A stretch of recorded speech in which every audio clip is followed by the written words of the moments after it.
Hello everyone, welcome back to my channel. So बच्चों, आज की इस वीडियो में हम क्लास 8 की साइंस सब्जेक्ट की वर्कशीट नंबर 20 करने वाले हैं, जो कि आपकी 23 सितंबर की वर्कशीट है, जिसमें हम मेटल्स और नॉन मेटल्स का कंपैरिजन आज करेंगे। तो केमिकल प्रॉपर्टीज़ के बेसिस पे करेंगे। हमने पिछली वर्कशीट में जो है फिजिकल प्रॉपर्टीज़ के बेसिस पे कंपैरिजन किया था। So we have learn and compared physical properties of metal and non metal. Today we will do the revision by comparing chemical properties of metal and non metal. तो हमने पहले क्या किया था, फिजिकल प्रॉपर्टीज़ करी थी मेटल और non metal की। आज हम केमिकल प्रॉपर्टीज़ का कंपैरिजन आज हम करने वाले हैं। सो चलिए स्टार्ट करते हैं। यहाँ पर हम प्रॉपर्टी, सबसे पहली प्रॉपर्टी है आपकी रिएक्शन विद ऑक्सीजन, यानी ऑक्सीजन के साथ हम देखेंगे कि मेटल्स कैसे रिएक्ट करते हैं और नॉन मेटल कैसे रिएक्ट करते हैं। ओके, तो यहाँ पर आप देखोगे कि metal react with O2 and produces metal oxide, यानी जब भी आप किसी मेटल को ऑक्सीजन के साथ रिएक्ट करवाएंगे तो आपको मेटल का ऑक्साइड मिलेगा। एग्जाम्पल से समझते हैं। यहाँ पे हमने मैग्नीशियम लिया है Mg। मैग्नीशियम जो होता है वो एक मेटल होता है, उसको ऑक्सीजन के साथ हम रिएक्ट करवा रहे हैं। ऑक्सीजन का फॉर्मूला O2 हो गया, तो ये दोनों मिलके कंपाउंड बनाएंगे MgO, यानी मैग्नीशियम ऑक्साइड। तो हमें क्या मिला है, मेटल का ऑक्साइड मिला है। इसी तरीके से नॉन मेटल में देखो, non metal also react with O2 and produces non metal oxide. तो अगर नॉन मेटल ऑक्सीजन के साथ रिएक्ट करेंगे तो वो नॉन मेटल ऑक्साइड बनाएंगे। ठीक है, तो दोनों ही केसेस में आपके मेटल ऑक्साइड मिलता है आपको मेटल वाले केस में, और नॉन मेटल में आपको नॉन मेटल ऑक्साइड मिलता है। नाउ दूसरा प्रॉपर्टी है आपकी नेचर ऑफ ऑक्साइड।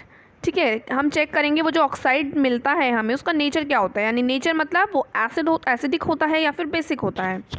तो metal oxide are basic in nature. तो जो भी आपके मेटल ऑक्साइड होंगे वो बेसिक होंगे नेचर के। मान लीजिए आप मैग्नीशियम ऑक्साइड को रिएक्ट करवाते हो वाटर के साथ, तो मैग्नीशियम ऑक्साइड जो है आपका मेटल ऑक्साइड है।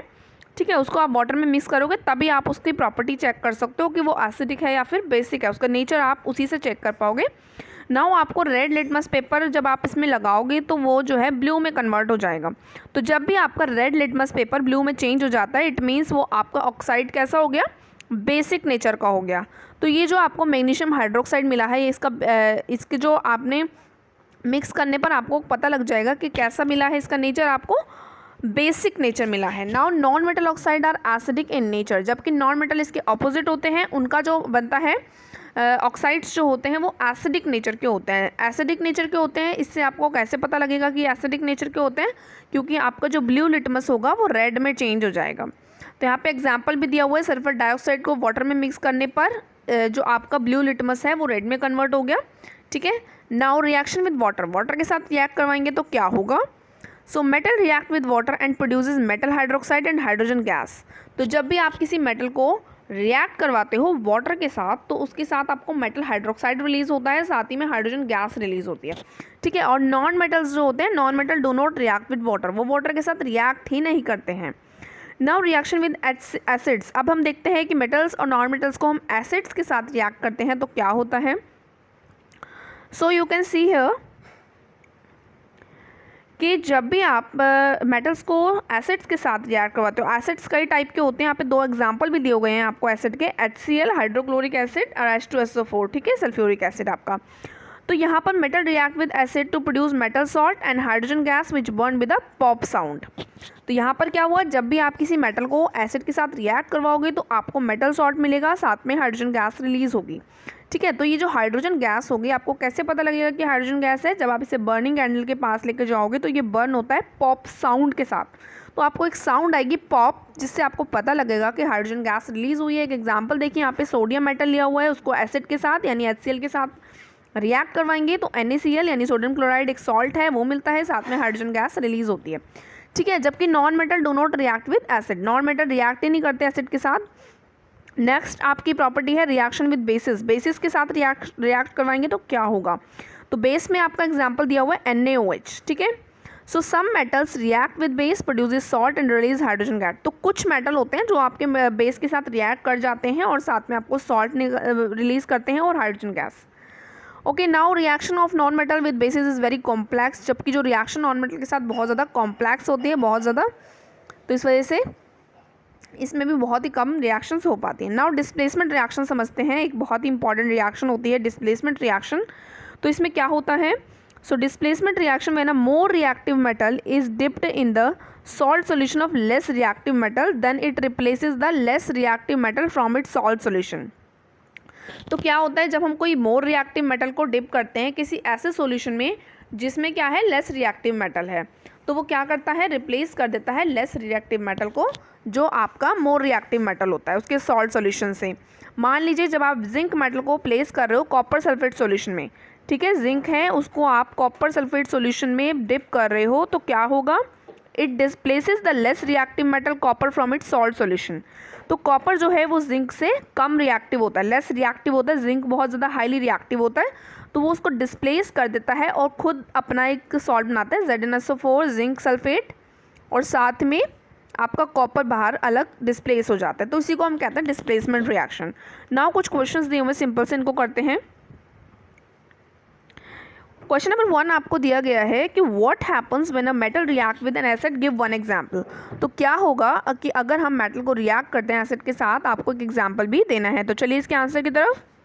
तो क्वेश्चन नंबर 1 का आंसर यहाँ पर है कि metal react with acid to produce metal salt and hydrogen gas which burn with a pop sound. ठीक है, एग्जाम्पल भी आपको लिखना है, तो एग्जाम्पल आपका यहाँ पे लिखा हुआ है, सोडियम का HCl के साथ रिएक्ट करवाया, NaCl और H2 मिला।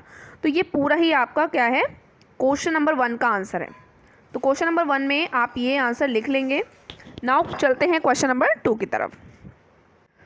सो क्वेश्चन नंबर 2 में आपको बोला है how will you confirm that oxides of metal are basic in nature. तो आपको कैसे पता लगेगा कि आपके जो ऑक्साइड्स होते हैं मेटल के वो बेसिक नेचर के होते हैं। तो इसमें आप लिखेंगे क्वेश्चन नंबर 2 के आंसर में आप लिखेंगे metal oxide are basic in nature. क्यों, कैसे पता लगा, क्योंकि वो टर्न कर देते हैं यानी चेंज कर देते हैं रेड लिटमस को ब्लू में। तो ये आपका क्वेश्चन नंबर 2 का आंसर हो जाएगा। तो क्वेश्चन नंबर 2 हमने कर लिया है। अब हम चलते हैं क्वेश्चन नंबर 3 की तरफ। क्वेश्चन नंबर 3 में आपसे बोला है name N acid and a base. एक एसिड का नाम बताना है, एक बेस का नाम बताना है। तो एसिड का नाम हो गया आपका HCl, ठीक है, और बेस आपका हो जाता है NaOH। तो इस तरीके से आपको एक एसिड लिखना है, एक बेस लिखना है। तो दोनों का नाम मैंने आपको बता दिया। एक एसिड का नाम हो गया HCl हाइड्रोक्लोरिक एसिड, और दूसरे बेस का नाम हो गया आपका NaOH यानी सोडियम हाइड्रोक्साइड। आप क्वेश्चन नंबर 4 देखो, differentiate between metal and non metal on the basis of chemical property. Chemical properties के बेसिस पर आपको मेटल और नॉन मेटल को डिफरेंशिएट करना है। तो इसमें आप लिखेंगे, तो केमिकल प्रॉपर्टीज़ के बेसिस पे दोनों का डिफरेंस ही पूरी वर्कशीट में आज की में आया है। तो पूरा ही आपका आंसर हो जाएगा मेटल के डिफरेंस और नॉन मेटल का डिफरेंस, आपको पूरा ही ये लिखना है इसके आंसर में। ओके, तो ये आपका क्वेश्चन नंबर 4 का आंसर हो जाएगा। ये सभी आपको लिखने होंगे कि आपके मेटल्स और नॉन मेटल्स ऑक्सीजन के साथ कैसे रिएक्ट करते हैं। नेचर ऑफ ऑक्साइड का भी डिफरेंशिएशन आप बता सकते हो, reaction with water, reaction with acid और रिएक्शन विद बेसेस। ठीक है, तो ये सारा ही आपको इसमें लिख लेना है। ये आपका क्वेश्चन नंबर 4 का आंसर हो जाता है। अब हम बढ़ते हैं अपने लास्ट क्वेश्चन की तरफ। तो क्वेश्चन नंबर 4 में आप क्या करेंगे, ऊपर जो बॉक्स बना हुआ है पूरा बॉक्स बनाकर आप आंसर को इलेबोरेट करके पूरा लिखेंगे। क्वेश्चन नंबर 5 में बोला गया है which gas burn with a pop sound. कौन सी गैस पॉप साउंड के साथ बर्न होती है, ये अभी हमने पढ़ा है हाइड्रोजन गैस। तो इसमें आप लिख लेंगे हाइड्रोजन गैस। तो हाइड्रोजन गैस है जो कि आपकी पॉप साउंड के साथ बर्न होती है।